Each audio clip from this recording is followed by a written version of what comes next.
As said, it is now time for us to move to the final speaker, who is Ira Dembélé. Ira Dembélé is the president of FEASO, Fédération Euro-Africaine de Solidarité. He holds a PhD in management sciences at the University of Paris 9. He has coordinated projects targeting African students, youth, and Africa diaspora, and he was a lecturer on migration and development. He is currently an international consultant on migration and development issues. As said, he's president of FEASO, and he's also a board member of ADEPT. Thank you, Yera, for joining us today. And maybe could you please tell us about the role of the diaspora as a contributor to the development as an important actor in the EU-Africa Union partnership? Yera, the floor is yours for the next 6 minutes. Bonjour, merci de me donner cette occasion de parler du rôle de la diaspora. Source d'ouverture et d'enrichissement socio-culturel, les migrations internationales participent avant tout à un processus de création de richesses à caractère économique. Cela va de l'emploi salarié, un des premiers objectifs de la démarche de migration, à la mise en œuvre d'activités génératives de revenus monétaires dans les pays d'accueil et d'origine.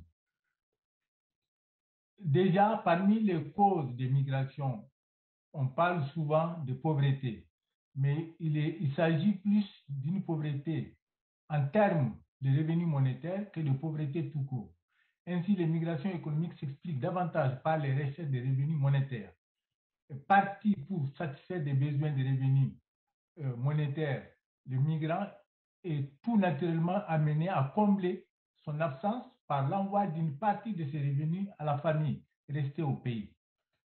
Les études montrent que si les transferts financiers représentent 3 fois l'aide publique au développement, ils ne correspondent qu'à 15% des revenus des migrants dans les pays d'accueil. Ce qui veut dire que les migrants qui cotisent aux différentes caisses de solidarité consomment 85% de leurs revenus dans les pays de résidence. Pourquoi parle-t-on très rarement de ces 85%? La réponse à cette question nous renvoie à l'impact macroéconomique des transferts. C'est que l'économie des pays d'accueil savent valoriser, savent transformer la consommation en dynamique économique, ce que ne sait pas faire les pays d'origine. Quand les migrants dépensent 85% de leurs revenus dans les pays d'accueil, on ne trouve rien à dire sinon qu'ils devraient dépenser davantage en quittant le foyer d'immigrés pour prendre un appartement en ville signe d'intégration. En effet, les études montrent que les sans-papiers transfèrent plus que les migrants en situation régulière, dont les dépenses de consommation sont d'autant plus élevées qu'ils sont intégrés. Au-delà de ces transferts, il faut voir que les migrants s'organisent également pour investir dans le domaine public. Ainsi, les organisations de la diaspora interviennent dans les domaines publics en complémentarité avec les autres acteurs de la société civile en Europe et en Afrique, de la coopération décentralisée et des coopérations d'État à État bilatérales. Le prolongement en Europe de communautés d'origine, les organisations de la diaspora constituent un lien entre l'Afrique et l'Europe. Ainsi, elles sont à l'origine de beaucoup de coopérations décentralisées, de coopérations entre villes d'Europe et villes d'Afrique, entre ONG d'Europe et ONG d'Afrique. Parce que souvent, c'est les diasporas qui amènent les acteurs de développement dans leur pays. L'intervention de ces diasporas en fonds propres, comme levier de cofinancement public et privé, s'accompagne de transferts de compétences acquises dans les activités professionnelles et dans la vie associative ou dans la vie politique tout court. En cette période de crise sanitaire et sécuritaire, les organisations de la diaspora continuent à intervenir sur le terrain en Afrique malgré les difficultés de déplacement. Elles peuvent ainsi servir de relais aux autres acteurs souhaitant poursuivre leur action sur le terrain. Parce qu'on voit bien que la crise de Covid et les crises sécuritaires empêchent actuellement beaucoup d'acteurs d'intervenir sur le terrain. Et puisque les diasporas continuent à intervenir, c'est le lieu de renforcer les partenariats entre les acteurs de la diaspora et les autres acteurs.